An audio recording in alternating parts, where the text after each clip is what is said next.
여러분 반갑습니다. 정치라이브 박영식입니다. 오늘도 밤 10시에 여지없이 여러분들을 기다리고 있었습니다. 오늘 화요일이죠?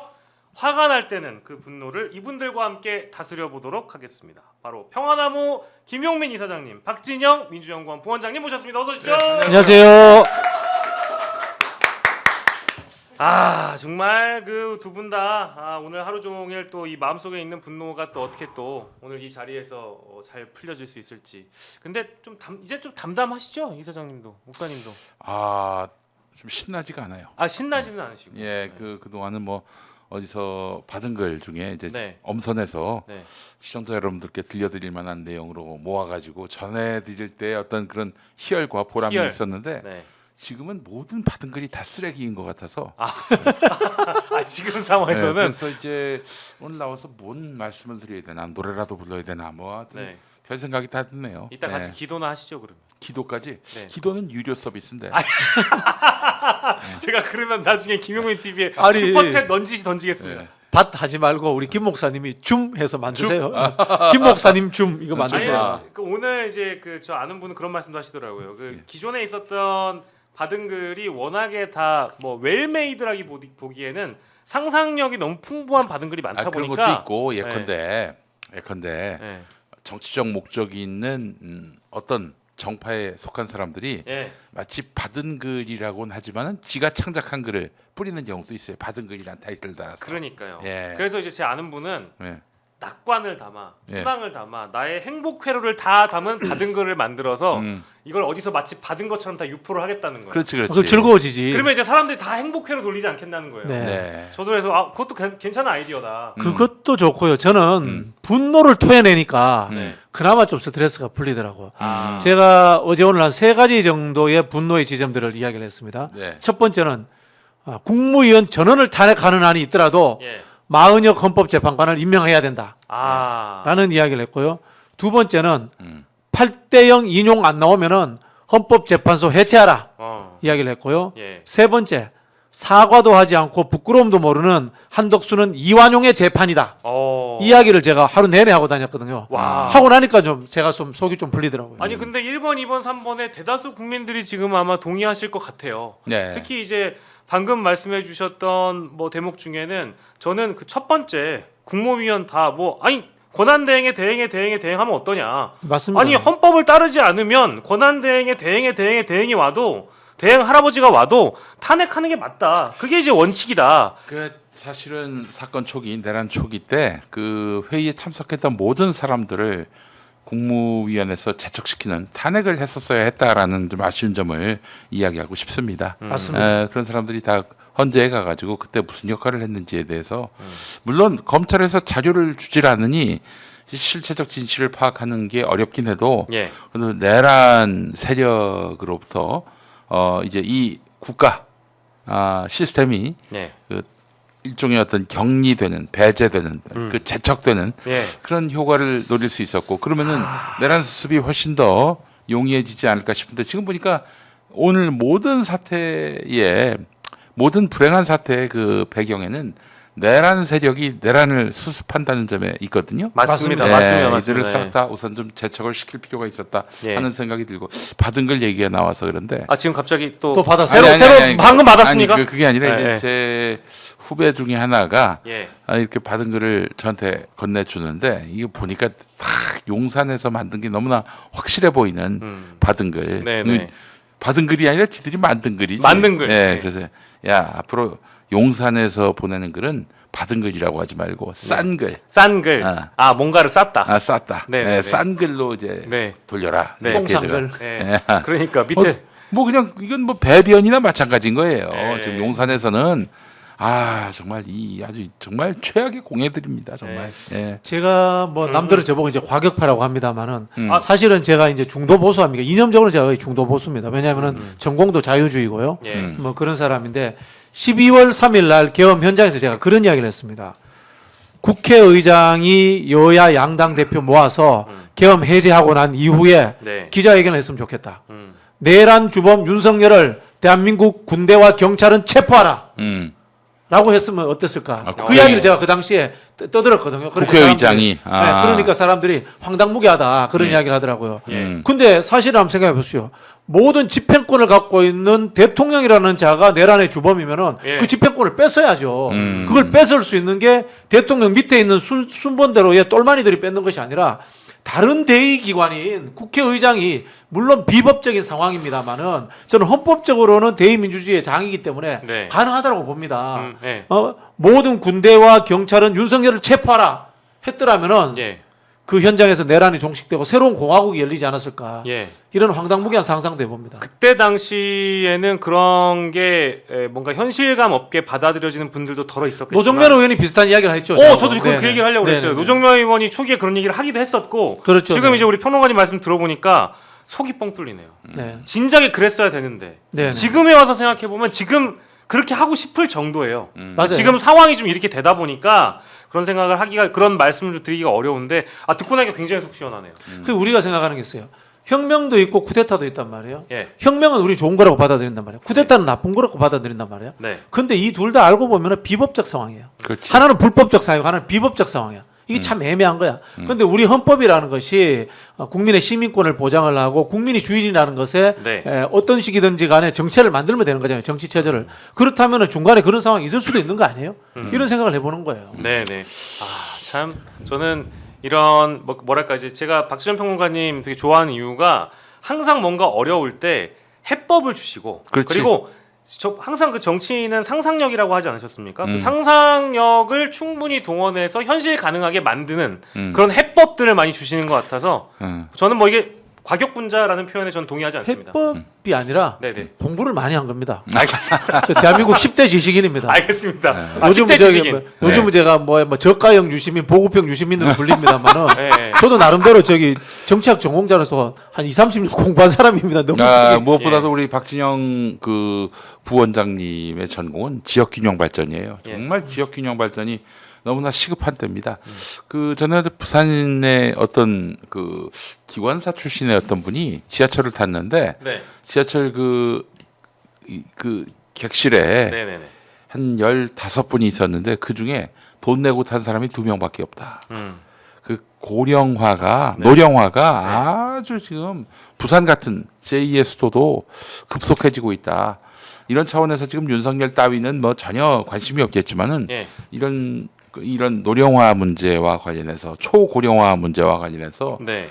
대안을 가진 세력이 집권을 해야지. 그렇지 않으면 정말 지방의 굴지의 대도시도 다 무너지게 생겼어요. 뭐 이런 것뿐만 아니라 당장 지금 엄청난 화재 전국의 산불 맞아요. 이것도 이 정권은 그런 수습할 능력이 없고요. 와 세상에 20m 깊이의 싱크홀이 또 발생했는데도 불구하고 뭐 오세훈이는 남태령 가가지고 지금 헛소리를 하고 그러고 있어요. 심지어 그 싱크홀도 한 달 전에 서울시에 민원이 있었다는 거예요. 근데 그걸 지나쳤다라는 거 아닙니까? 지나쳤다는 얘기죠. 야 역시 그 싱크홀 여기 지하수가 빠져가지고 발생한 싱크홀 아니겠습니까? 오세이돈이란 말이 여름에만 필요한 게 아니에요. 사계절 다 오세이돈에 이런.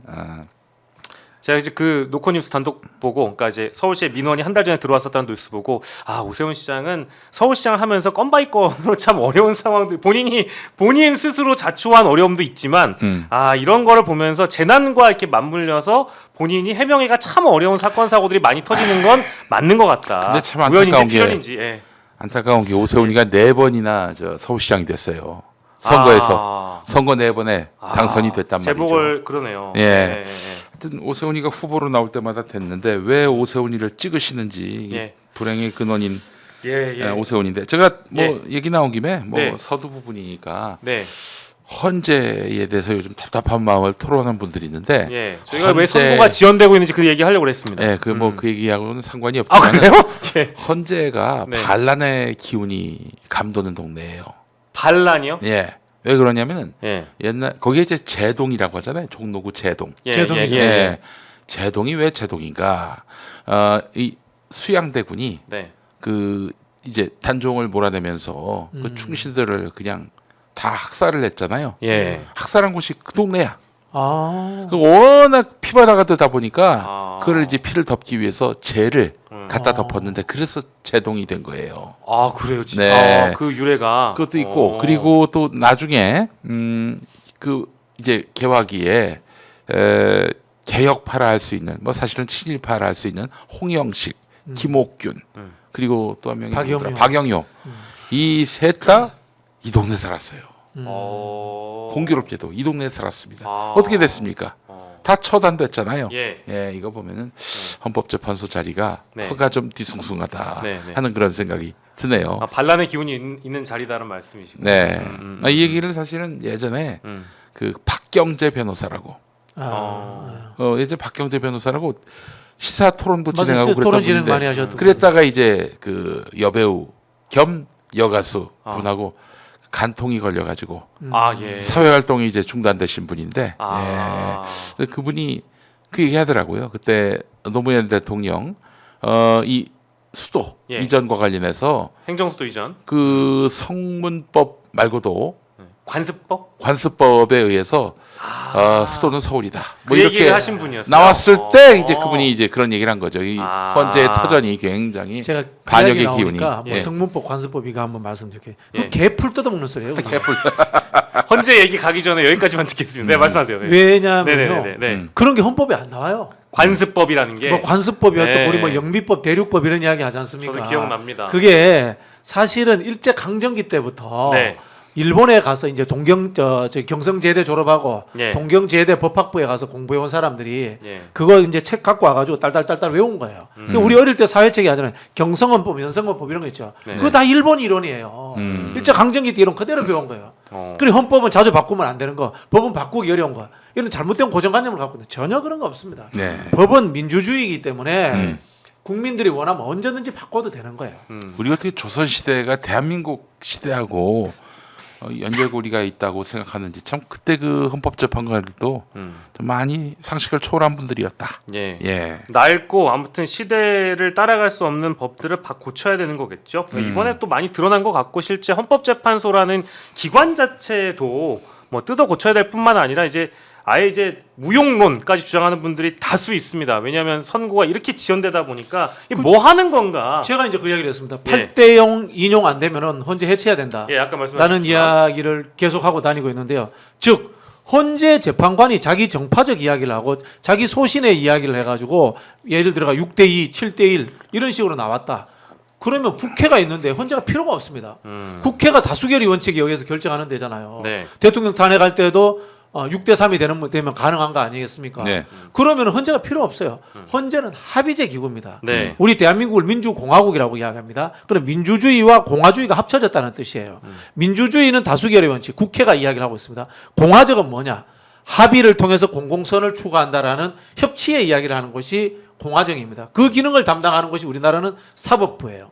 특히 헌법재판소가 그런 기능을 하는데 이걸 가지고 자기 소신 때문에 자기 정파적 입장 때문에 합의를 못하고 타협을 못한다. 예. 그럼 헌재 필요 없는 겁니다. 국회만 있어도 되는 겁니다. 예. 국회처럼 똑같이 정파적으로 숫자 노름하겠다면 그런 부분에서 저는 8대0 인용이 되지 않으면 헌재 없애라 라는 말씀 드리고 싶습니다. 저는 뭐 특히 이제 사안이 사안인 만큼 이게 지금 남겨두고 있는 선고가 윤석열 탄핵 심판 선고이기 때문에 더 그렇습니다. 맞습니다. 복잡한 얘기 할 거 없습니다. 12월 3일에 전 세계가 봤고 국민들이 눈으로 봤고 영상으로 증거가 남아있는데도 불구하고 이렇게까지 지연되는 이유를 도저히 모르겠어서 이제 이런 말씀까지 처음에 저희가 드린 건데요. 아니 근데 저는 그래도 이 계엄 사태를 어찌 보면 예고했던 사람이 김민석 최고위원이잖아요.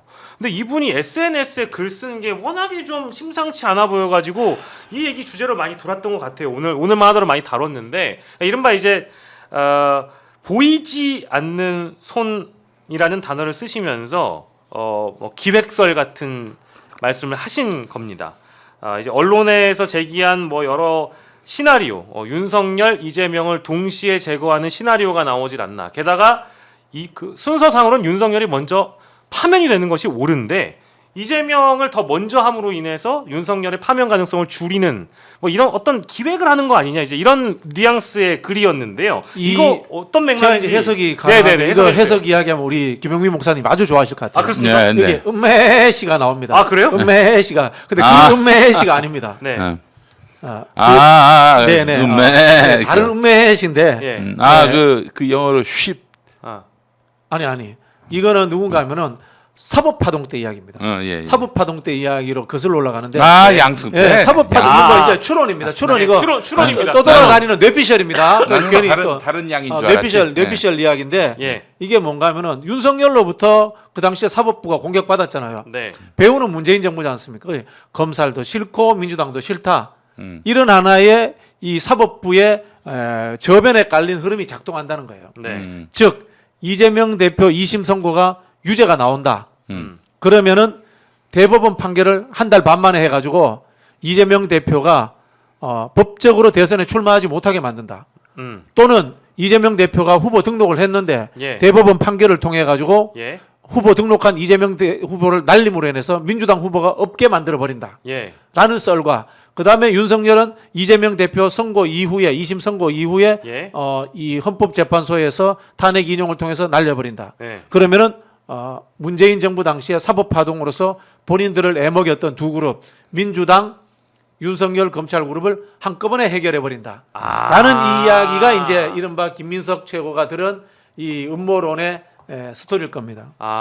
근데 이런 이야기를 원래 뭐 두서없이 하시거나 어떤 정보 없이 하시는 분은 아니잖아요. 김민석이라는 정치인이 계엄을 예고했던 사람이기 때문에 뭐 어떠한 정보 없이 그냥 듣는 설이나 시나리오를 전제해서 불안하다. 뭔가 내 어떤 정상적인 예상이 다 들어맞지 않는 상황으로 나아가고 있다라는 글을 올리지는 않는 분이잖아요. 그 이제 쥐기현 판사 때부터 이야기가 돌았는데요. 아, 즉 이런 거죠. 윤석열 쪽과 네. 사법부 내에 이제 기득권들이 결탁을 해가지고 윤석열이 내가 죽을 테니까 쟤들도 죽여. 뭐 이런 식으로 간다라는 이제 썰입니다. 썰. 실제로 그런 얘기를 윤석열이 했다는 그 소문이 있습니다. 이런 시나리오를 그러니까 이제 체포되기 직전 주말에 예. 이제 용산 한남동 관저에 원로 정치인, 그러니까 이제 네. 국민의힘의 원로 정치인이 가가지고 충청도 사람. 아이 너무 그렇게 얘기하면 이제 우리 시청자들이 다 알지 않겠습니까? 예. 원통해라. 예. 그래서 그 양반한테 그 자기 좀 하소연도 하면서 네. 내가 돌아오면은 예. 당신을 총리시켜주겠다. 근데 그 말을 들은 사람이 10명이라는 거야. 10명이 예, 들었다고요? 10명이 들었다는 거야. 똑같은 똑같은 얘기를 얘기를. 합니다만. 예, 예, 예. 네. 그러면서 했던 얘기가 내가 이재명이를 안고 죽겠다.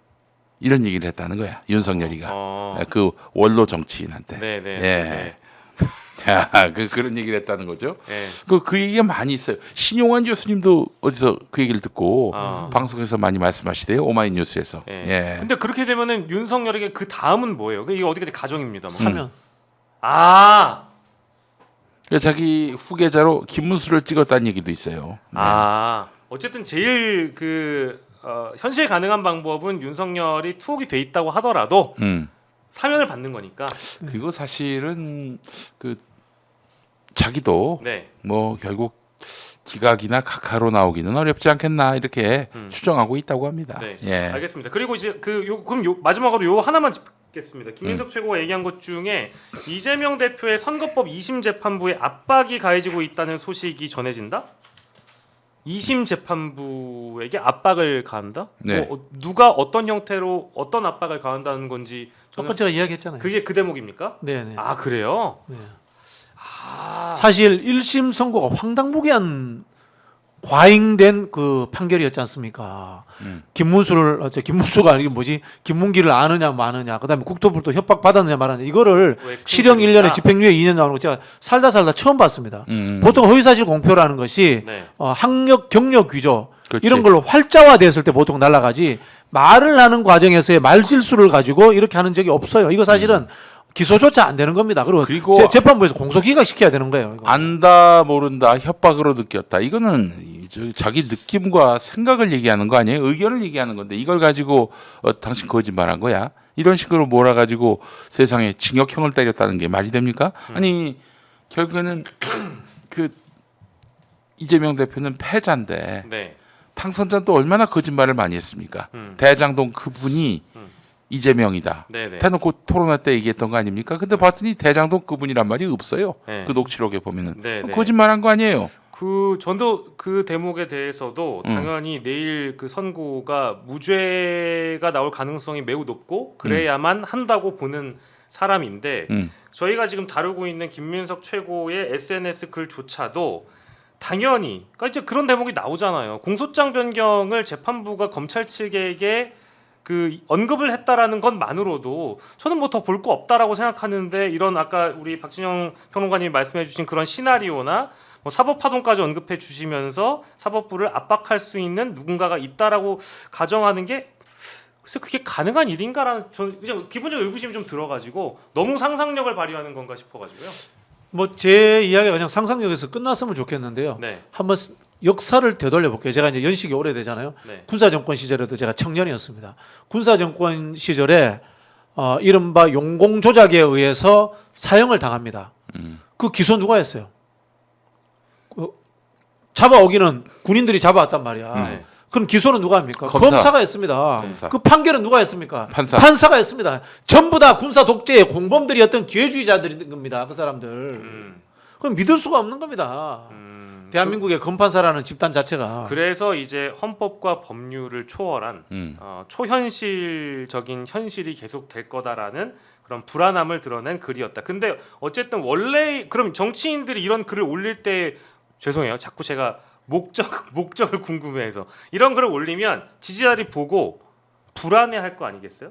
그러면은 정치인의 행동 중에 정치적이지 않은 건 없잖아요. 방어적 경고죠. 방어적 경고다. 이른바 저 속칭 바람을 뺀다. 김빼기. 미리 언급을 해둠으로 인해서 음. 나중에 혹여 발생할 수 있는 충격을 좀 줄일 수 있다는 그 사람들에게 말씀인가요? 경고를 주는 거죠. 아. 방어적 경고를 하는 거죠. 그리고 또 이제 대비를 하는 거죠. 그러니까 아하. 제가 대표적으로 네. 2월에 했던 말 중에 윤석열이가 네. 김건희가 도망갈 가능성이 있다. 네. 도주할 가능성이 있다. 어떻게 도주 못하죠 그러면. 그렇죠. 네. 이런 바람 뺏는 전략 네네. 이런 것들을 하는 것도 이쪽에 굉장히 의미 있는 알겠습니다. 이런 의미 있는 그런 경고 네. 발언이라 하겠어요. 뭐 예. 내용과 해설을 또 해주셔 내용을 받고 해설을 더했고 그리고 이제 뒤에 전망을 또 하겠습니다만은 어쨌든 방어용 경고를 목적으로 하고 이 글을 썼다라는 것이고요. 이게 지금 내일 선고가 내려지고 뭐 그 이후에 이제 윤석열 파면 선고가 내려질 가능성은 높겠습니다만 일단 두 분의 전망을 좀 듣고 싶긴 합니다. 그러니까 무죄 선고가 나오면 피선거권이 어쨌든 유지가 되는 것이고요. 그 이후에 윤석열 파면으로 파면이 이루어질 가능성이 매우 높은 상황이잖아요. 그게 이제 어찌 보면 가장 많은 사람들이 이상적으로 생각할 만한 그런 아닐 텐데 왜 다른 경우들도 있을 것 같습니다. 가령 이재명 대표가 만약에 피선거권 박탈형이 나온다라고 하면 그 이후의 전망을 어떻게 하시는지 좀 들어보고 싶기는 하거든요. 일단 2심 결과니까 이게 네. 확정되는 게 아니에요. 네. 대법원까지 또 갈 일인데 아마 2심에서 유죄가 나오면은 최대한 대법원 선고를 앞당기려고 할 것이 분명해 근데 그 보입니다만은 앞당기지 못하면 대선 출마는 가능하다. 가능하죠. 예. 그리고 이 형량과 관련해서 네. 만약에 유죄가 나온다 한들 네. 이재명 대표를 죽이기 위한 수사였고 판결도 굉장히 문제가 많다라는 것에 네. 적어도 지지자들은 공감하고 있어요. 그렇기 때문에 이 과도한 수사, 사람 잡기, 이 멸문지화식 수사라는 것은 조국 전 장관 때도 봤던 부분이고 해서 네. 저는 사실 유권자들에게 아니 저 범죄자가 대선까지 나오려고 해 이런 건 먹히지 않는다고 봅니다. 기본적으로 너무 과도한 수사를 해왔기 때문이죠. 네. 예.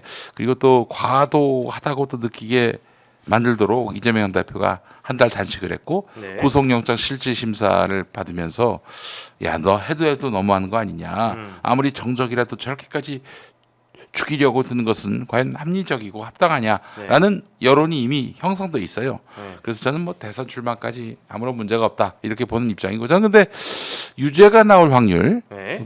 이 정치 활동이 발목 끼는 네. 피선거권이 제한되는 그런 판단을 받을 가능성은 저는 5% 이내라고 보고요. 네. 95% 정도는 무죄가 나올 확률이 대단히 높다 이렇게 판단합니다. 저희가 셋 다 다시 그 대전제가 깔려 있어가지고 그 가정 자체가 사실 필요 없다고는 생각합니다만 그래도 저는 이제 이제 처음에 사실 좀 불안하게 봤어요. 음. 재판부에서 김문기가 골프 치지 않았다라는 것에 대해서 특정하라라고 네. 했지 않습니까? 그러면서 사실들을 쪼개더라고. 네. 근데 백현동 이야기를 안 하는 거야. 음. 그래서 김문기를 모른다라는 부분은 완전 다 무죄로 해주고 백현동 부분에서 벌금 한 80만 원 정도가 나올 수도 있겠구나 이런 생각을 했는데 저도 오늘 알았어요. 그 변호사가 박 HS 변호사라는 것을 박 HS 이 변호사. 변호사라는 네. 것을 이재명 대표 변호사가 네. 20대 바뀌었다는 것을 듣고 네. 네. 야 무죄 나오겠구나라고 박 이제 HS 변호사가 굉장히 유명하신 분이죠. 뭐 이쪽 계통에서는 선거법에서 네. 마이다스의 손입니다. 마이다스의 손. 마이너스의 손에 마이너스 아닙니다. 예, 예. 마이더스. 1심에 이재명 대표 재판했던 변호사들은 마이너스의 손이었고 사실 이게 1년의 징역 1년의 집행유예 2년이 나올 수 없는 거예요. 거의 재판 태도의 문제라든가 그리고 너무 안일하게 대했던 거는 사실이에요. 네. 근데 이번에 이제 붙은 변호사가 이 파티에서 대한민국 최고입니다. 근데 이 친구가 이재명 대표랑 별 관계가 없는 사람이었어요. 근데 이재명 대표 변호사로 붙었다고 하더라고. 네. 그러니까 이거 보고 이제 무죄. 처음부터 아니 이번에 붙었대. 2심 때 붙었대요. 여기 2심 때부터. 2심 때 붙었대요. 그렇다면은 이 2심이 아주 상당히 뭐랄까요 놀랍게 전개가 됐어요. 어메이징하게 전개가 됐는데 우선 예. 그 골프 이거 뭐 이재명 대표가 발언한 것은 뭐 골프를 안 쳤다가 아니라 네네. 요 저 10여 명이 함께 간 골프인데 이걸 4명이 함께 간 것처럼 조작했다라는 그 사진이 10명과 함께 찍은 거를 4명으로 추린 점은 이건 조작한 거 아니냐? 그렇죠. 라는 발언이거든요. 이건 골프를 안 쳤다는 얘기가 아닌데 1심에서는 골프를 안 쳤다라는 말로 해석을 해서 네. 유죄를 때렸단 말이죠. 그래서 2심 재판부가 뭐라고 그랬냐면은 네. 아니 이재명 피고가 언제 김문기하고 골프를 안 쳤다고 했느냐? 이 발언은 조작이라고 했던 이재명 대표 발언은 이거는 달리 해석할 여지가 있지 않느냐. 그 예. 대법원 판례를 보면은 달리 해석할 여지가 있는 발언을 재판부가 심증을 가지고 이 발언이다라고 얘기할 수 없게 돼 있어요. 그렇게 판례가 나왔단 말이에요. 네. 그러니까 지금 1심 재판부가 과도하게 판단을 했다는 거예요.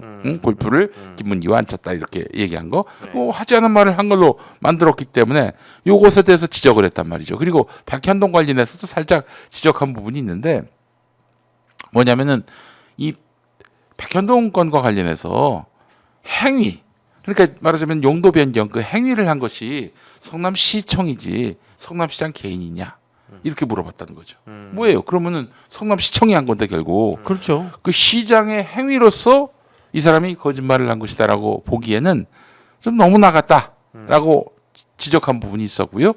하여튼 이런 내용들을 종합해서 공소장 변경까지 이루어졌단 말이에요. 네네. 야 이거 좀 변호사가 이게 이제 제대로 붙었네. 1심 때 변호사들은 이른바 전관 고위직을 썼어요. 음. 근데 이게 일반인들한테는 의미가 있습니다. 로비하고 정관의 영향이 있는데 이재명 대표 입장에서 정관 고위직을 쓴다고 해서 저들이 검사들이 봐주고 그렇겠습니까? 그럴 일이 없는 거예요. 오히려 법리와 꼼꼼하고 그다음에 또는 심리적으로 재판부를 쥐었다 폈다 할 수 있는 그런 실력 있는 사람이 필요했던 것 같은데 제대로 변호사를 쓰지 않았나라는 네. 생각이 들고요. 그래서 저는 2심 무죄 나올 거라는 굉장히 큰 기대를 하고 있습니다. 네. 하나만 더 네네네. 이야기할 게 있다면은 사실 이 발언들이 국정감사 과정에서 나온 발언들이거든요. 그렇죠. 네. 뭐 TV 토론회나 뭐 혹은 유세 때 나온 말이라면은 이게 조금 문제시 될 여지가 있는데 국정감사는 말이죠. 기본적으로 국회가 개최하는 거 아니겠습니까?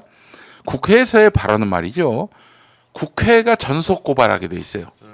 거짓말을 했거나 예. 혹은 문제시될 만한 발언으로서 형사처벌이 불가피해 보이는 발언은 국회가 고발하게 돼 있지 이걸 가지고 검찰이 기소를 못하게 돼 있어요. 그런데 기소를 했단 말이죠. 이거 아마 공소 기각으로 갈 가능성도 있지 않겠는가. 네. 동의합니다. 예. 왜냐하면 그게 국정감사고요. 그 당시에 이재명이 후보가 아니야. 경기도지사. 경기도지사야. 예. 경기도지사인 상황인데 무슨 예. 이 정치관계법에 있어서 선거법 적용이 됩니까? 말이 안 되는 거예요, 이거 자체가. 그리고 또 하나, 네. 이거는 딴 분들이 이야기했는데 국토부는 집합명사로서 기관이에요. 네.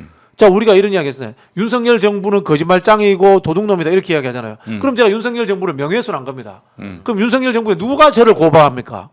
똑같은 겁니다. 국토부가 협박했다라고 이야기하는데 이재명 대표 입장에서 그 개인을 특정한 적이 없어요. 그렇지. 국토부 장관이다, 주무관이다, 누구다라고 네. 누군가를 한 적이 없고 기관에 대해서 이야기를 한 거예요. 네네. 이게 무슨 명예훼손이 되나 말이에요, 우리가. 네. 대한민국 헬조선이다 이렇게 이야기하면 제가 대한민국 명예훼손 한 겁니다. 그럼 제가 그러면 거기에서 구체적인 누구를 제가 명예훼손했습니까? 예. 없는 거예요, 이거. 그- 성립이 안 되는 거예요. 그 제가 악마 집단, 예. 쓰레기 집단, 그 우리나라에서 당장 문 닫아야 될 집단으로 검찰을 얘기하면은 검찰총장이 저를 고소할 수 있을까요? 그렇죠. 못합니다. 검찰은 단체이기 때문에 저한테 못 걸어요. 예. 두 분 이제 무죄뿐만 아니라 이제 공소 기각까지 이제 언급을 해주시면서 이 공소기각 되는 게 맞아요, 이게 사실. 예, 지금 아마 보시는 분들께 오늘은 뭐 저희가 방송에서 굉장히 희망뿐만 아니라 이게 어찌 보면은 원칙대로 이게 한다면 정상이에요, 정상이에요. 이게 정상적으로 돌아간다면 그렇게 되는 것이다라고 설명해 드릴 수 있을 것 같고요. 굉장히 많은 추론들을 각자가 하겠습니다만 그래도 우리가 이제 신경 안정제가 돼 보겠습니다. 윤상현 의원이요. 4월 11일이라는 날짜를 콕 집어서 윤석열 탄핵 심판 선고일로 꼽았습니다. 예, 근데 이제 그러면서 굉장히 상세한 내용도 설명을 했거든요. 일단 저는 왜 그 날짜를 뽑았는지도 사실 좀 의문이지만 헌재가 탄핵 심판과 관련해 합의점을 못 찾은 것으로 보인다. 뭐 여기까지는 제가 좋아요. 근데 몇몇 재판관이 한덕수 탄핵은 기각하고 윤석열을 인용하는 동시 선고를 계획했지만 무산됐다. 이런 구체적인 이야기를 전했습니다. 이것도 뇌피셜 본인 스스로 만든 자가 발전용 멘트라고 봐야 될까요? 두 분 어떻게 보십니까? 뭐 저는 윤석열하고 짜고 떠드는 이야기라고 봅니다. 짠다. 예, 짜고 흘리는 윤상현이- 이야기다. 예. 지금 국민의힘 지도부는요, 아무것도 네. 몰라요. 우리보다도 정보가 없어. 네. 왜냐하면 윤석열이 국민의힘 지도부를 믿지 않으니까 그쪽에다 정보를 안 주는 얼마 거예요. 전에 그런 일이 있었어요. 네. 그 권성동이가 네. 그 윤석열이 석방된 다음에 대통령실 갔는데 윤석열이 무슨 자격으로 왔어? 원내대표 자격으로 왔어? 아니면 개인 자격으로 왔어? 이건 매기는 거야. 지난번에 네, 한번 그 구치소? 구치소 있을 때 그 간 걸 두고 예. 내가 그 당 원내대표 자격으로 간 게 아니라 예. 개인 자격으로 그냥 아는 오래된 지인 관계라서 간 것이다. 네. 이 말에 네. 윤석열이 빡친 거지. 소위 긁혔다. 긁혔다 볼 수 있는 거예요. 그래서 네, 네. 이제 석방되고 찾아왔을 때는 개인 자격으로 왔냐 이렇게 물어본 거죠. 야, 참 그런 아주 쪼잔하기 짝이 없는 인간이에요, 진짜. 예. 그런 이제 그것도 이제 이른바 이제 우리가 설이라고 보고. 근데 저희가 다시 그 얘기로 돌아가면 이런 윤석열의 이야기를 윤상현이 전하면서 4월 11일로 집었다는 건 어쨌든 4월 18일이 두 재판관의 임기가 끝나는 날이라고 본다면 어쨌든 그 안쪽에서 해결을 그 보는 안쪽에서 거잖아요. 해결 본다는 거죠. 그렇죠. 네. 근데 그렇게 된다고 하면 뭐랄까 이제 일반적으로는 탄핵의 가능성이 높다고 볼 수 있는 것인데 그게 이게 이쪽에서는 네. 아까 이야기했던 김민석 최고 이야기하고 같은 맥락의 같은 이야기예요. 맥락으로. 그러니까 김민석 최고가 들었다는 이야기가 윤석열 일당들과 그다음에 거기에 동조하는 이 기회주의 비겁한 사법부 일부가 만들어낸 스토리텔링에 윤상현도 똑같이 몸을 싣고 있는 거예요. 근데 이거는 뭐 저희가 하루가 다르게 정치인들의 이런 어떤 이른바 설 혹은 자가 발전용 받은 글 이런 것들이 이제 난무하다 보니까 헷갈리긴 하지만 지금 평론가님 말씀해주신 대로 김민석 최고의 맥락과 그리고 방금 윤상현 의원이 주장했던 내용이 어느 부분에서 좀 공통된 분모가 있으니까 이게 지금 도는 거 아니겠어요? 그렇죠. 네. 그러면 저는 오히려 좀 더 불안해지는 측면도 있다라고 보는데 왜냐하면 이게 너무 어쨌든 시간이 우리가 생각했던 것보다 더 지연된 것도 일단 그게 첫 번째로 사실인 거고 그리고 두 번째로는 임기가 7일도 얼마 남지 않은 상황에서 이걸 어쨌든 선고를 하는 거잖아요. 그러면 그때 당시에 재판관들의 심리는 오히려 더 많은 여론의 압박을 받게 되는 거 아닐까? 오늘만 하더라도 뭐 정계선 재판관의 주소지에 유튜버들이 막 간다고 하는데 이거 괜찮을까요? 만약에 그렇게 된다라고 사실은 치안이 경찰이나 이쪽에서 보호를 해줘야죠. 이게 지금 두 가지 큰 썰 아닙니까? 아까 말했던 김민석 최고가 이야기했던 거, 그다음에 윤상현이 이야기했던 게 같은 맥락이에요. 같은 맥락에서 윤석열, 이재명 동반 퇴장설. 네. 요게 이제 하나 있는 거고 또 하나는 이거지 않습니까? 법조계 대다수들이 이야기하는 조무래기들 다 살려주고 수개만 잡는다는 썰. 요거 이제 민주당 쪽에 유리한 썰이죠. 네. 이 두 썰이 지금 흐름을 이제 형성하고 있는데 대다수 법조인들은 후자를 이야기를 하고 있죠. 조무래기들 다 풀어주고 네. 수개만 잡는다. 네. 저도 이제 그 대목으로 흘러갈 거라고 보는데 뭐 저희는 어쨌든 대비를 하는 차원에서 저희가 오늘 이제 방송 시작하면서 민주당은 어떻게 해야 되느냐, 그러니까 최악의 상황까지 다 가정을 해놓고 민주당은 어떤 대응책을 가지는 것이 좋을까라는 게 오늘 가장 어찌 보면 저희의 큰 숙제라고 볼 수 왜 있겠습니다. 제 말 안 듣단 말이에요. 제가 한 달 전부터 네. 3주 전부터 노래를 했잖아요. 네. 무조건 마흔역 임명해놓고 시작을 하자. 수단 방법을 가리지 말고 정부가 붕괴되든 정부가 붕괴되더라도요. 윤석열이 돌아오는 것보단 나아요. 그렇지. 윤석열이 돌아오면 그냥 내전이요, 내전. 지금 상황은 진짜 마흔역 재판관이 너무나 필요한 상황이긴 그렇죠. 합니다. 그러니까 최악의 상황에 6대 3이라도 만들어 놓고 네. 그 다음에 만장일치를 모색해야 되는 것 아니겠느냐 이 말씀인 겁니다. 근데 이제 마흔역 후보자를 만약에 임명을 한덕수 저희 권한대행이 안 하잖아요. 그러면 아까 우리 평론가님 말씀해 주신 대로 전 또 탄핵해야 된다고 봐요. 탄핵하고 그 다음에 또 안 하면 또 또 탄핵하고. 탄핵하고. 이번에는 이제 탄핵을 할 때 다시 최상목이 되지 않도록 최상목도 같이 탄핵을 해야 된다고 네네. 봅니다. 동시에 들어가겠네요. 그러면. 하여튼 지난번에 국무회의 참석했던 사람들을 다 탄핵하기는 좀 현실적으로 부담이 있고요. 이주호한테 한번 맡겨보는 건 어떨까. 뭐 방법이 없잖아. 이주호는 또 국무회의 참석도 안 했고. 사전에 물어보는 거죠. 마흔역 임명할 거야 안 할 거야. 그러면 그렇게 하면은 어때요? 그러니까 그게 지금 사실 예. 최상목도 뭔가 지금 윤석열한테 약점이 대대적으로 잡혀 있고요. 그리고 한덕수 같은 경우에는 이제 부인이 김건희하고 영적으로 결속돼 있다 이런 얘기가 많습니다. 아니 무속. 저기 언론 기사에 네. 한덕수 총리 부인에 아, 관한 예, 예, 이야기들은 과거에 나온 적이 과거 있습니다. 이제 박지원 의원이 아마 유사한 얘기를 하셨던 것이 영적 기억나는데. 특수관계이기 때문에 네, 영적 특수관계이기 때문에 네. 한덕수한테 기대할 바는 없다고 봅니다. 그렇기 네. 때문에 네. 차라리 이주호에게 네. 한번 맡겨보는 건 어떨지 뭐 속는 셈 치고 말이죠. 근데 또 이주호 장관은 정치인 출신이고 MB 라인이잖아요. 네. 그래서 뭐 들리는 이것도 저도 이제 썰에 의하면 여권의 핵심 인사와 최상목 권한대행 탄핵 카드가 처음으로 정치권에 등장했을 때 수시로 소통하면서 뭐 어디 여의도 모처에서 식사를 했다는 얘기까지 다 한번 돌았기 때문에 이렇게 되면은 최상목보다 더 매운맛이 올 수도 있다라는 그런 경고를 이른바 민주당 인사들이 받았던 적이 있다고 하더라고요. 아니 뭐 특별히 그런 거 없이 그래요? 마흔역 임명할 거야 안 할 거야 단순하게 물어보고 예. 애초에 안 하겠다고 하면 다 그냥 그 현재 대행이 아닌 교육부 장관 상태에서 예. 내란 당시의 행적을 물어가지고 내란을 막지 못한 것으로 이제 다 탄핵해 버린 겁니다. 그러면- 나중에 다시 그 사람들이 기각돼서 돌아오든 말든 그걸 그때 가서 판단하는 거죠. 그렇죠. 그러면 계속 지금 승복해라라고 입장을 밝혀라라는 얘기하다 뭐 요즘에 좀 조용해진 것 같긴 한데 차라리 그 민주당에서 이렇게 대응하는 건 어떻습니까? 마흔역을 임명을 안 하고 만약에 헌법재판소에서 일각에서 떠도는 그 불안함대로 5대 3이라는 결과가 나와서 윤석열 내란 수계가 직무복귀하면 우리 이거 승복 안 한다.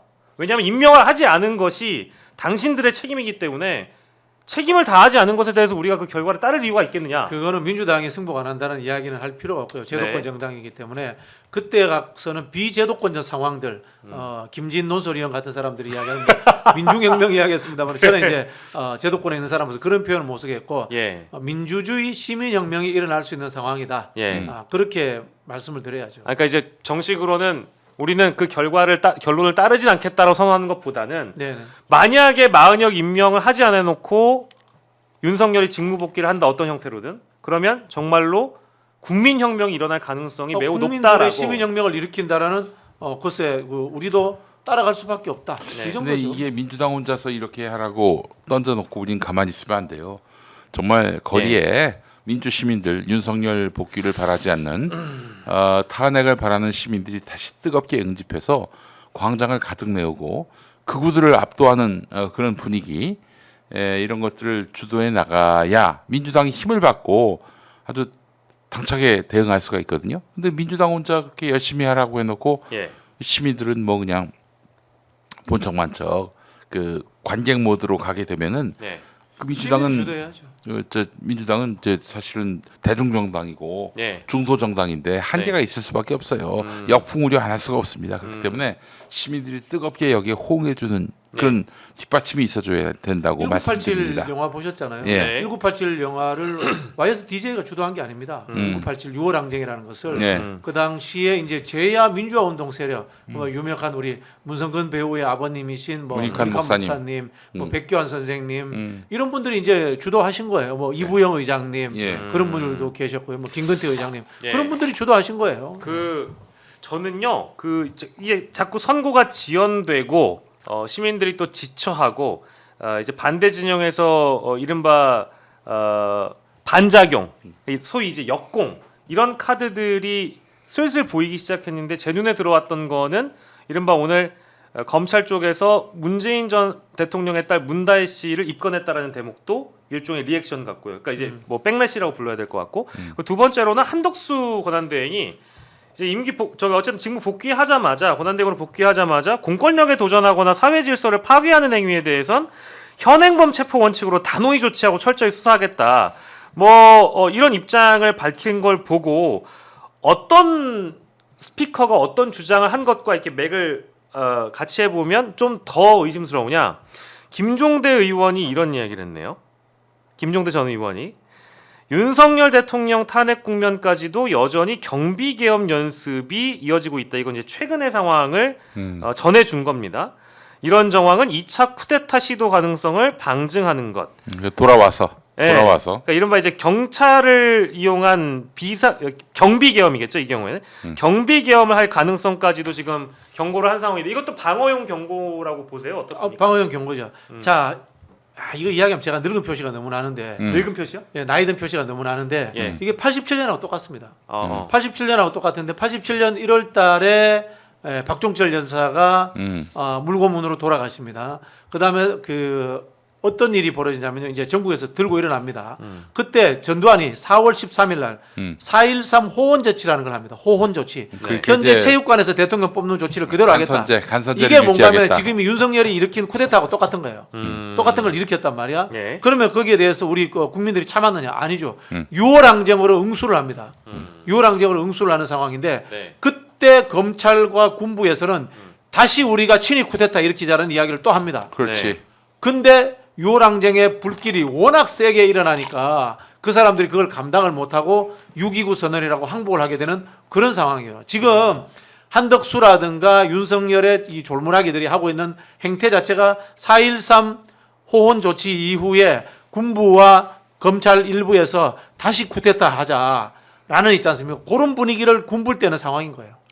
그러면 그러니까 이게 방어용으로 어쨌든 경고하는 거긴 합니다만은 이제 이런 김종대 의원의 주장이 그래도 일리가 있다라는 일리가 있죠. 말씀이시죠? 왜냐면요. 자, 영연백 그다음에 그것도 있었죠. 종이관 영연백. 이게 예. 뭡니까? 윤석열이 친위 쿠데타를 했기 때문에 그 점조직처럼 명령받았던 사람들이 그대로 있는 거예요. 예. 위험한 상황인 거예요. 그러니까 저는 걱정되는 게 최근에 국정원 인사했고 경찰 인사도 당연히 했고 그렇죠. 그리고 검찰 여전히 건재하고 네. 사실은 군도 무너졌다라고 보기 어려운 게 영연백을 보니까 여전히 그 안에 점조직으로 남아 고위직들은 그대로 있는 남아 있는 거예요. 그죠? 윤석열 라인들이 여전히 건재하다라고 볼 수밖에 없는. 그러면 지금 상황에서 12.3 내란 이후에 사실 이 내란의 주요 종사자였던 사령관들 구속돼 있는 사람들, 김용현 장관이나 이런 사람들 경찰청장 제외하고 윤석열은 석방되고 나머지 조직적 관점에서는 여전히 내란 세력들이 잔존해 있다.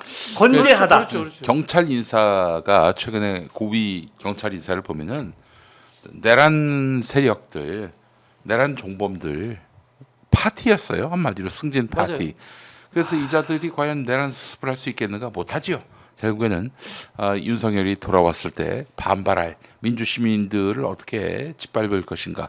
여기에 그 애정과 철학이 있는 사람들만 전면에 배치했다. 이렇게 보시면 되겠습니다. 그래서 저는 이번 상황에서 제일 전략적 메시지를 낸 사람들은 김진하고 조갑자다. 이 사람들이 6월 항쟁 준비하라라고 이야기를 네. 하는 거예요 지금. 예. 시대가 많이 달라졌다라는 생각이 갑자기 아이고 들었습니다. 지금 이런 상황이면은 김진 조갑제하고 우리가 그 뭐 정규제? 정규제 이런 사람들하고 국민운동본부 만들어야 되는 거예요. 같이 하시겠어요? 아좀 뭐 할 생각이 있습니다. 진보 보수의 문제가 아니라 이거는 좌우합작이지. 윤석열 좌우합작에 또 경험이 예, 있으시잖아요. 국공합작. 예. 아, 그 정도로 높이 평가하시는구나 우리 박준현 평론가님은. 아니 상황을 제일 정확하게 읽고 있어요. 아. 윤석열 탄핵이 기각되면 민중혁명이 일어난다. 예. 저기 뭐야 그 제2의 그 6월 항쟁이 일어난다라고 제일 정확하게 상황을 읽고 계시는 분들인 거예요. 예. 아 그러면 저희 또 정치라이브 제작진들이 최대한 빠르게 김진, 음. 조갑제, 정규제 섭외를 인터뷰할 때 저 불러줘요. 저 같이 가서 이야기하고 싶어요. 예. 제가 중도 보수 아닙니까? 아 저희 제작진들과 이제 필히 논의를 좀 해보도록 하겠습니다. 아니 이제 김진 전 논설위원 얘기를 들어보니까 예. 뭐 자기가 그동안 윤석열 쉴드 쳐온 사람인데 가장 빡친 부분이 부하들한테 책임을 전가한 거. 계엄도 문제지만 예. 그 지가 결국 버려놓은 판인데 그 뒷수습을 말하자면 자기 부하들한테 다 떠넘기고 그 사람은 감옥도 가고 공무원 연금도 못 받고 아주 정말 최악의 상황이 됐는데도 불구하고 저만 살겠다고 저렇게 모렴치하게 자기 면피하는 행태는 용서할 수 없다는 게 이제 김진 전 논설위원의 입장입니다. 참된 보수의 어떤 가치를 생각한다면 그러니까 사실 뭐 의리라든지 그리고 어떤 책임에 대한 문제 네. 이런 거 굉장히 민감하게 받아들일 것 같아요. 그분들은. 그렇죠. 보수가 원래 품격과 책임이지 네. 않습니까? 그럼요. 그럼. 네. 갑자기 6월 항쟁이 생각나면서 생각나네요. 윤석열은 물러가라 훌라 훌라 이런 노래 불렀던. 죄송합니다. 민중가요가 많지 않아 가지고 그런 거 많이 그때 애국가도 부르고 애국가 많이 불렀어요. 그 고향의 봄도 부르고 그랬어요. 네. 요즘에야 뭐 사실은 그 어떤 집회 참여하는 층도 굉장히 젊은 분들이 많이 나오고 하다 보니까 대중가요 섞어서 부르거나 개사해서 부르는 경우가 많지만 예 그렇죠. 사실 두 번에 제가 죄송한 얘기가 될 수 있지만 대학교 때도 보면은 제가 01학번이거든요. 그때 시절만 하더라도 그때도 많이 부를 게 없고 늘 선배들이 불렀다고 더 답습해서 불렀으니까 그런 게 좋아요. 예, 그런 게 이제 귀에 좋아요. 맴돌았습니다. 사실 뭐 훌라훌라가 외국 민요도 부르고 예. 뭐 그렇게 했었는데 생각을 해보면요, 이제 우리가 한국이 민주화되면서 이른바 CNP 논쟁이라는 걸 했어요. 10일, CNP. C는 10일, 예. N은 내셔널, 예. 민족, 예. 그다음 P는 people. 예. 이게 people로 가면은 민중이에요. 예. 극단적으로 하면 사회주의야. 예. 그다음 N은 민족주의야. 예. 민족주의인데 C는 10일이야. 아. 결국은 모든 것은 10일에서 다 만나는 것 같아요. 시민이 주인인 겁니다. 주권자인 겁니다. NL과 PD의 그 갈등. 그렇죠. 그런 거 다 필요 없고 결국은 10일인 거야. 네. 그래서 정규제도 만나고 조갑제도 만나고 김진도 만나고 다 10일의 입장에 시민이 주인인 겁니다. 역시 예. 뭐 이 토론의 스펙트럼이 굉장히 넓은 우리 박준현 평론가님의 이 말씀 듣고 나니까 저희가 빨리 이제 김진 논설위원 또 같이 좀 불러주세요. 같이 짜는 이야기 좀 나오고. 근데 노력해 보겠습니다. 김진 논설위원은 또 저 예전에 예. 홍석현 회사의 그 논설위원이었잖아요. 중앙일보. 예. 또 홍석현도 쉽더라고. 아 그래요? 예, 좌파하고 손잡았다고. 홍석현이 좌파하고 손잡았다고요? 그 문재인 정부 아. 노무현 정부 때. 예, 그래서 예. 저기 중앙일보가 공정 언론으로서 굉장히 예. 큰 역할을 했는데 후배들을 네, 굉장히 그 젊은 기자들을 네, 그들에게 모욕감을 줬다 그러는데 젊은 예. 기자들은 또 홍석현 씨가 예. 보광그룹 탈세 사건으로 검찰 출두할 때 그 옆에 서서 홍 사장 힘내세요 이랬던 일들이 있었죠. 아. 젊은 기자들. 중앙일보가 시장주의인데 음. 노무현 정부와 뭐 가까울 수밖에 없죠. 예. 음. 우리 박준현 평론가님도 이제 일정이 있으시지만 그 가시기 전에 그래도 요 내용은 좀 짚고 싶어요. 저도 사실은 이런 인터뷰 보면 굉장히 좀 분노스럽습니다. 그러니까 상황이 상황이니만큼 그 뭐랄까요 말리는 시누이가 더 밉다고 해야 될까요? 그리고 도와주지는 못할 망정 소금 뿌리는 인간들이 저는 있다고 봅니다. 근데 그게 이제 그 소위 국민의힘 인사들이라고 한다면 그마저도 뭐 그냥 순수하게 받아들여줄 수 있는데 아닌 분들이 있어서 이제 김부겸 전 국무총리가 이제 이런 얘기를 했네요. 민주당이 그 힘을 국민이 민주당에 준 힘을 절제하지 못했다.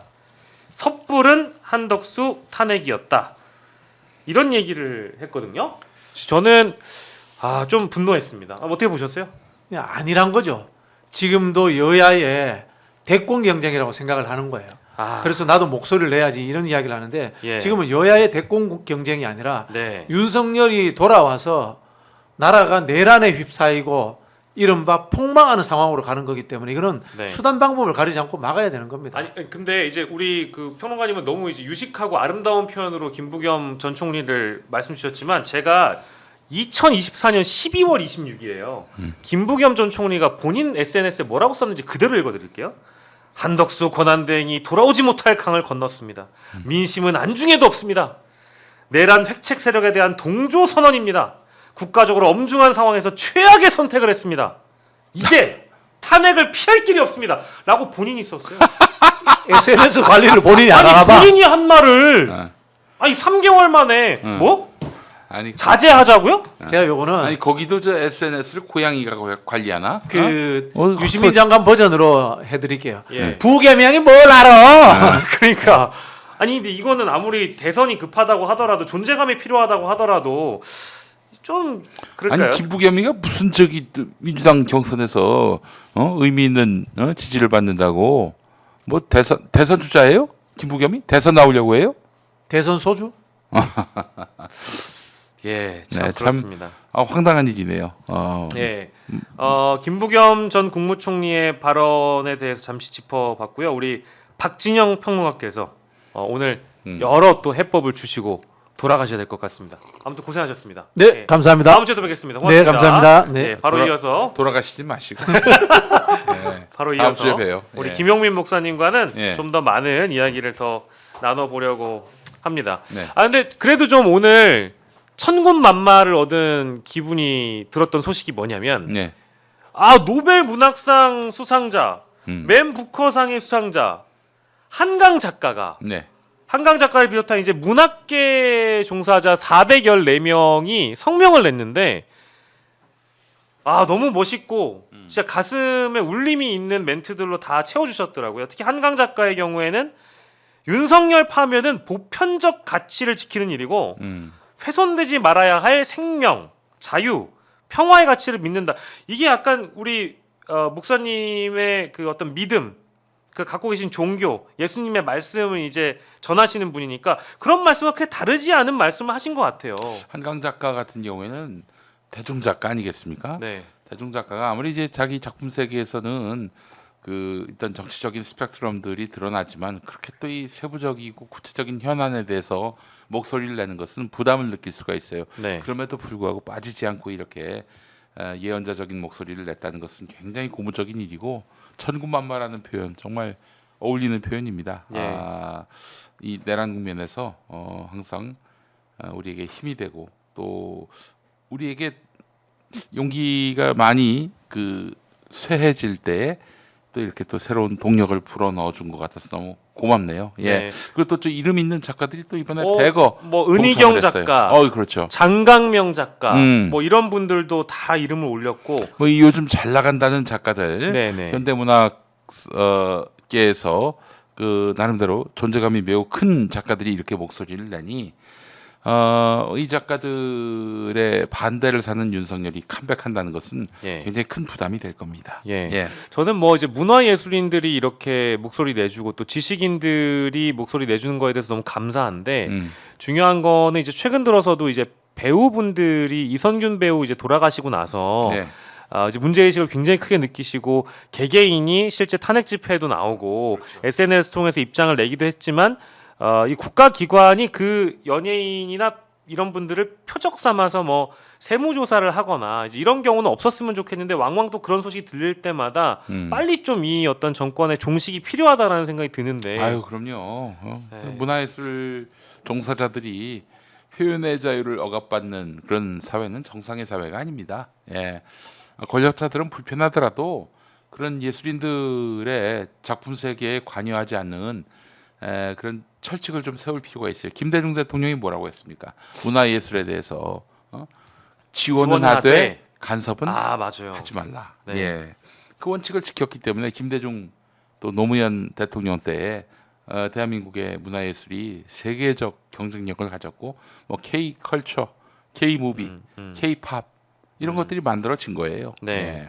저는 뭐 위대한 우리 문화의 승리이기도 하지만 우리 시민들이 또 그 문화를 또 어찌 보면 K컬처로 또 이렇게 그렇죠. 받들어주기도 했기 때문에 그만한 이제 위상이 생겼다고 보고 그 위상에 걸맞는 우리 문화 예술인들이 정말 감사하게도 시민의 어떤 부름에 동조해 주시는 게 그렇습니다. 너무 감사한 하루여서 아마 한강 작가를 비롯한 문화 예술인들의 이 어떤 동참이라는 게 많은 분들에게 오늘 뭐 굉장히 힘들고 지치고 심지어 뭐 8대 0 됩니다. 아우 듣기 싫어 하시는 분들 7대 1 그래도 됩니다. 아우 그것도 듣기 싫어. 5대 3도 더 듣기 싫어 이러시는 분들에게 힘이 됐으면 좋겠어요. 오늘 아침에 제가 어제 그 한덕수 판결문을 갖고 이제 분석을 했거든요. 네. 많이 감췄다곤 하지만은 네. 틈새에서 윤석열 탄핵 심판 때 어떤 선고를 할지 다 들어 있어요. 디테일하게. 네네네. 예. 그걸 설명하면서 예. 이 판결문만 보더라도 윤석열 탄핵은 100%다. 말씀드렸더니 뭐 게시판 댓글에 네. 희망회로 돌리지 말라고. 그렇죠. 그거 행회라고 합니다. 네, 행회. 행회. 행복회로. 행복회로. 예. 예. 희회라고 부르기 어려워서 행회 하는데 행회 돌리지 말라 그러는데 아니 판결문을 분석했는데 그런 전망이 나온다고 얘기를 해야지. 뭐 있는 걸 감추거나 혹은 뭐 거짓으로 얘기하거나 그럴 수는 없는 거 아니겠어요? 나도 너무 지금 민감해들 하시는데 대한민국의 그 우리 민주주의가 그렇게 손쉽게 예. 허망하게 무너질 그런 구조는 아니라는 점은 믿으시면서 예. 적어도 법리와 상식이 우리 편이다라는 것을 알고 싸우는 것과 그렇지 않은 상태에서 네. 법리와 상식이 우리를 배반할 수 있다라는 뭐 그런 근거 없는 그런 불안으로 네. 서 있는 것 차이가 큽니다. 예. 일단은 법리와 상식을 믿고요. 만약에 법리와 상식이 우리를 뒤통수 친다, 그럼 법리와 상식 없이 우리가 그때는 그때대로 대응을 하는 그런 수가 있어요. 근데 뭐 지금부터 아예 그냥 뭘 하자는 거예요? 뭐 갑자기 뭐 무슨 무장 행동을 하자는 거예요? 뭐예요? 그렇죠. 예. 하여튼 저희는 상식적인 상식과 법리를 우선 제대로 따지면서 네. 이것이 우리 편이다라는 점을 마음에 단단히 새기면서 대응을 네. 해도 대응해야 되지 않겠나 싶어요. 네, 예. 몇 가지 이슈만 그러면 오늘 더 짚어보도록 하겠습니다. 아까 목사님께서 그 박선원 의원 얘기를 해주셔가지고 박선원 의원이 최근에 이제 뭐 의미 있는 발언들을 많이 하고 계신데 본인이 1월 27일에 그러니까 윤석열 구속 기소된 날 네. 오후에 대한민국하고 가장 가까운 대사급 인물이래요. 가까운 국가의 대사급 인물이 점심 먹자고 해가지고 오찬을 했다라는 겁니다. 조셉 윤일 겁니다. 네네네. 예, 미국 대사들이. 예. 예. 그냥 그렇게 얘기하시는 거예요? 뭐요? 박선원 의원이 밝혔어. 박선원 의원이 미국 통이에요. 그냥 그분이 맞아요? 아니, 뭐 그럼 제가 이분이? 짐작하는 겁니다. 그래요? 맞을 거예요. 저 당황했습니다. 기사만 보고 질문 드리는데. 맞을 거예요. 예. 그래요? 예. 근데 그럼 어쨌든 그분으로 추정되는 분이 그런 얘기를 했대요. 만약에 탄핵 인용이 빨리 끝나면 그때부터 바로 대선 국면에 들어가기 때문에 이재명 대표의 3월 26일 선고 날짜 맞춰가지고 예. 최대한 가까이에서 판결하는 게 국민의힘 쪽에 덜 불리하지 않겠냐. 그래서 3월 10일에 만약에 윤석열 탄핵이 인용돼 버리면 이재명 대표에게 확 쏠려서 국민의힘이 불리해지는 거니까 이재명 대표가 선고해서 형량이 깎이지 않을 것 같다라는 말까지 전하면서 이제 이런 어떤 언급이 대부분 국민의힘의 속마음이 투영돼서 이 대사를 통해 드러난 거 아니겠느냐라는 증언을 오늘 이제 각 방송에서 뭐 하셨던 모양이에요. 예. 그 대사가 그 조 대사인가 보네요. 그러면 추정에 따르면 윤 대사겠죠. 죄송합니다. 야, 조셉 윤인데. 윤 대사. 예. 네. 근데 이게 상당히 의미심장한 발언으로 읽혀지기도 합니다. 왜냐하면 그 대사가 여권 인사들과의 어떤 관계가 있고 그쪽에서 들리는 얘기가 그대로 이제 반영이 된 거라면? 근데 사실은 미국이 한국 사회에 말하자면은 미국의 이익을 대변할 관료나 네. 뭐 엘리트들을 많이 집어넣지 않았겠어요? 네. 이재명 후보가 대통령이 된다. 네. 그럴 경우에는 그 시스템 자체가 무력화될 수가 있다는 점에서 기왕이면 미국말 잘 듣고 예. 미국이 봤을 때 예측 가능한 인물이 대통령이 됐으면 하길 바라는데 예. 그 이재명은 그렇지 않다라고 본 것 같아요. 바이든 정부에서는. 네네. 그래서 이재명보다는 뭐 다른 카드가 없을까 이렇게 고심을 했던 것이고요. 미국이 이재명 대표에 대해서 별로 탐탁치 않아 하는 것은 분명해 보입니다. 아. 왜냐하면 기본적으로 중국과 가깝다고 판단을 하기 때문인데요. 네. 뭐 실체도 근거도 없이 말이죠. 네. 이럴 때는 우리 국민들이 뜨겁게 네. 이재명 대표에 대한 신뢰를 표하면 미국이 어쩔 수가 없어요. 옛날에 60년, 70년, 80년대 남미나 이런 뭐 이른바 개발되지 못했던 좀 후진국이라고 통하는 그런 나라들, 그런 나라들에는 미국이 그 군부 독재자들, 그 네. 나라의 그 군부 독재자들, 네. 그들에게 힘과 자금을 대주면서 다만 미국 말은 듣게끔 했단 말이죠. 그 시절이 아니에요 지금은. 네. 한국 국민이 또 어떤 국민인지를 너무나 잘 알고 있는 미국이기 때문에 천하의 트럼프 역시 한국 대통령이 그 자기들의 어떤 손발 아래에 네. 있다 이렇게 네. 생각할 수 없기 때문에 우리 국민들이 뜨겁게 네. 미국 내정 간섭하지 마라. 네. 우리는 우리가 대통령을 선출한다. 네. 이런 의지로 이재명 대표에 대한 지지를 보낸다면 미국도 손댈 겁니다. 예. 근데 저는 궁금한 게 어쨌든 박선원 의원은 정보통이잖아요. 네. 그리고 굉장히 정확한 정보를 갖고 계시는 분으로 이제 알려져 있고, 그리고 어쨌든 그 대사가 맞다라고 한다면 뭐 루트가 있지 않겠습니까? 예. 뭐 여권일 수도 있고 정부일 수도 있고 뭐 다양한 루트를 통해서 그 대사에게 관련된 내용이 이제 전해졌을 텐데 그 이게 갖고 있는 의미는 이제 아까 이제 미국이 더 이상 뭐 다른 나라의 어떤 정치에 개입할 수 있는 가능성은 적고 그럴 만하지도 않다라고 말씀을 하셨지만 네. 이게 사실은 좀 불안한 게 과거에 우리 뭐 근현대사라든지 이런 걸 봤을 때 그래도 강대국들은 한국의 정치에 개입하려고 들었던 흔적이 없었던 건 아니거든요. 아 그럼요. 아니 그 당시만 해도 네. 미국이 반대하는 사람은 대통령이 될 수가 없었어요. 그러니까요. 예, 근데 지금은 그 정도까지는 아니지만은 적어도 이제 미국의 이익을 관철하기 위해서는 한국의 미국과 긴밀한 관계에 있는 사람이 대통령이 돼야 한다 이런 생각은 있을 것 같은데, 근데 또 이재명 대표의 또 강점이 있습니다. 미국이 봤을 때 바로 남북 화해 협력 기조를 네. 유지할 수 있는 그런 사람이다. 네. 윤석열과 같이 갑자기 계엄령 발동과 함께 네. 전쟁을 일으킬 가능성 이게 잘 감지가 안 되잖아요. 예, 계엄도 안 할 뿐더러 그 전쟁을 일으킬 의지가 있어 보이지 않는. 그래서 북한과 화해 협력을 추구할 때 남한이 이렇게 또 상당히 옆에서 도와주고 지지해 준다면 얼마나 네. 좋겠어요. 그렇기 때문에 이재명 대표에 대해서는 뭐 일장일단의 어떤 그런 감정이 있을 것이다 이런 생각이 들고요. 네. 재판에서 이기고 또 이재명 대표에게 힘이 실리는 순간 네. 미국의 이런 조셉 윤의 발언 같은 망언은 나오지 않을 것이다. 예. 네.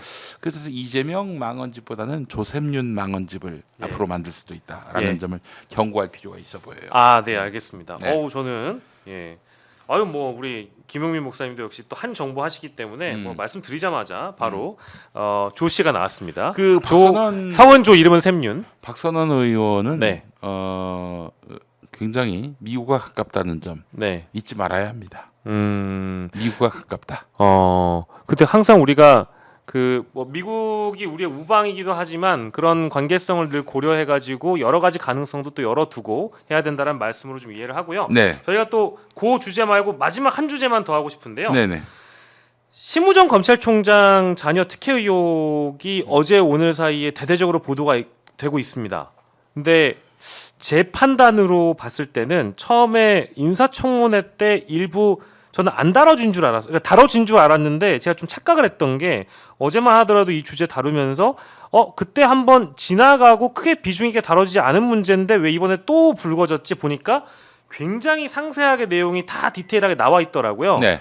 근데 국립외교원과 외교부에서 채용을 하는 과정이 있었던 일이고 어쨌든 두 가지 자격 요건이 안 되는 거였고 네. 두 번째 석사기를 취득하지 못한 상황이죠. 그렇기도 했고 또 심지어 기간이 안 돼요. 실무 기간이 2년이 안 되는 상황에서 취업이 불가능했는데 그 길도 열어줬다라는 거. 그렇지. 외교부 자체 해석을 뭐 오늘 해명을 보니까 35개월이라고 또 얘기를 했더라고요. 예. 그리고 그 외교부에 또 그 공직으로 들어갈 때는 피해자가 있습니다. 네. 즉 이미 불합격 처리가 된 대상을 보니까 그분은 뭐 불합격 처리의 이유가 영어 능통자를 뽑는다고 해놓고 나서 불합격 처리의 이유가 한국어에 능통하지 않아서 불합격 처리를 하고 그 다음에 심우정 검찰총장의 자녀를 특혜 채용을 해준 걸로 보여요. 아유, 그러면 이게요 조국 전 장관 당시의 어떤 그런 수사 논리로 비춰봤을 때 이 불공정함은 바로 잡아야 되는 거 아니겠습니까? 열문지화 당할 일이죠. 예. 당연합니다. 심우정 검찰총장이 약점이 많이 잡혀서 윤석열을 석방시킬 수밖에 없었다라는 이야기가 있었잖아요. 네.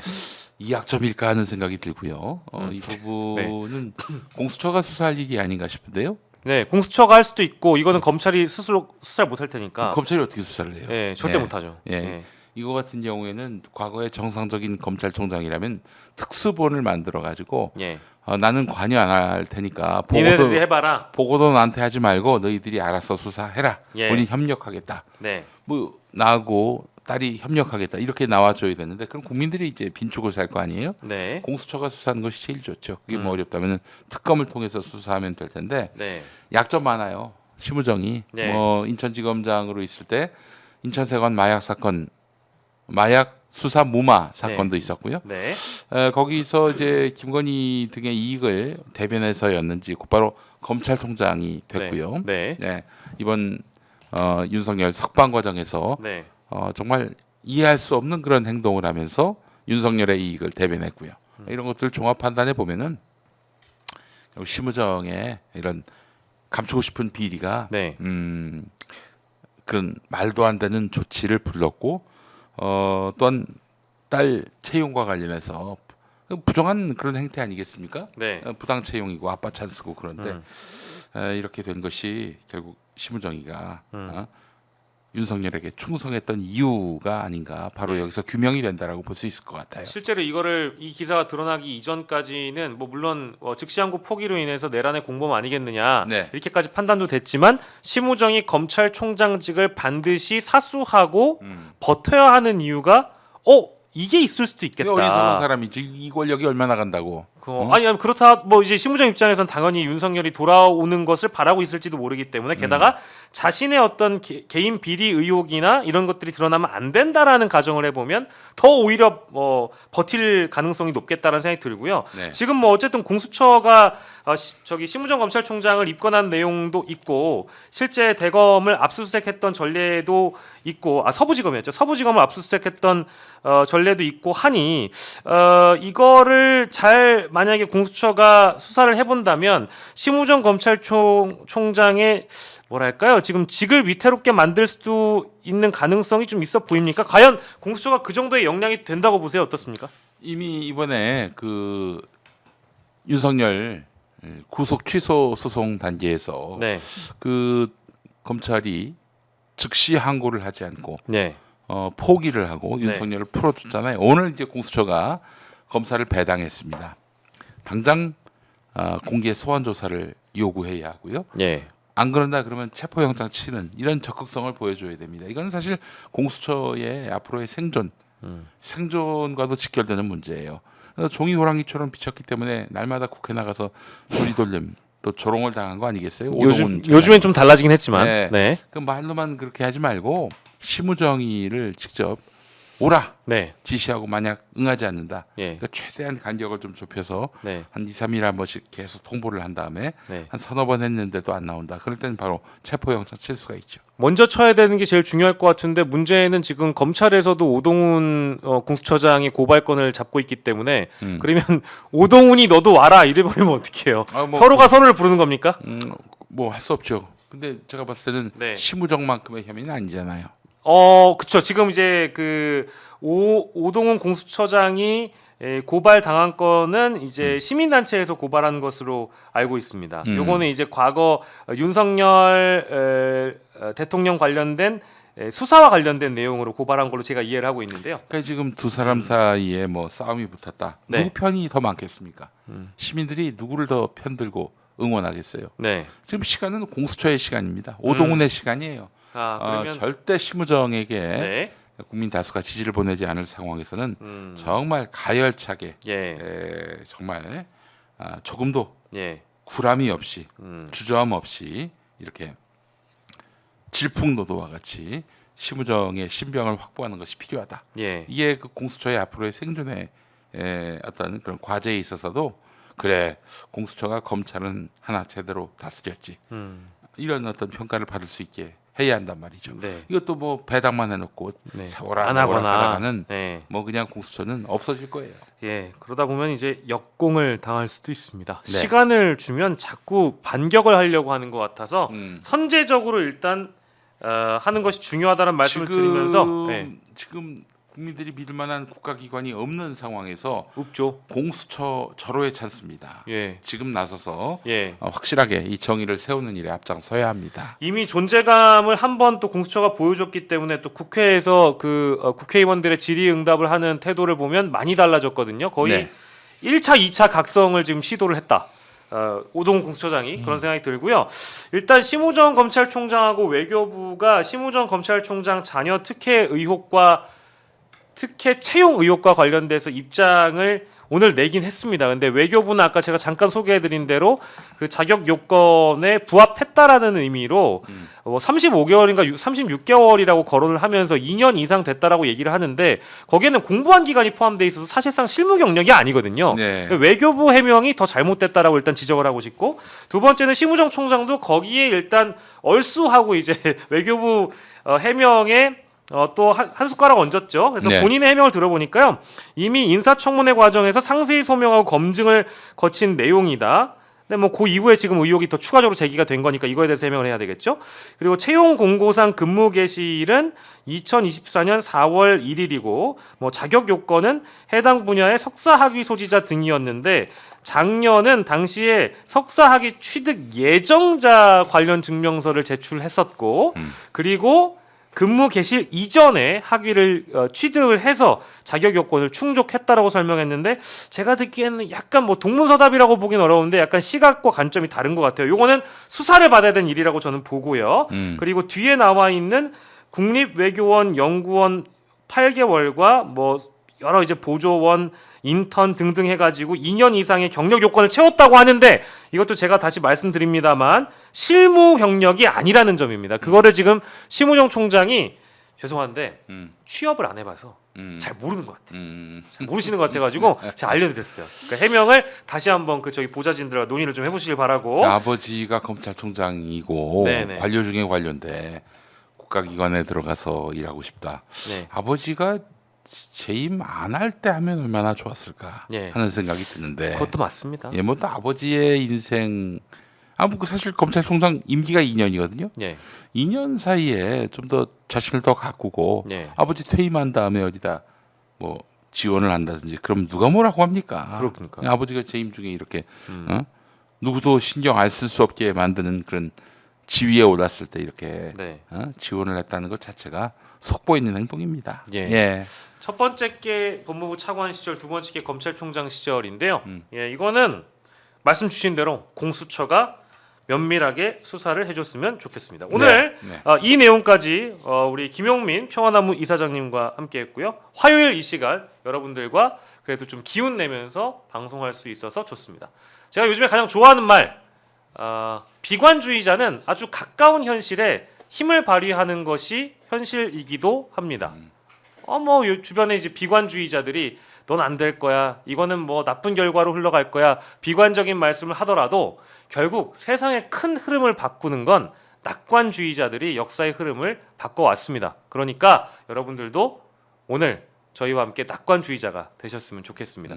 윤석열 파면 선고가 내려지는 그날까지 정치 라이브가 함께하겠습니다. 김용민 목사님과 이 시간 함께했습니다. 고생하셨습니다. 네, 고맙습니다. 네.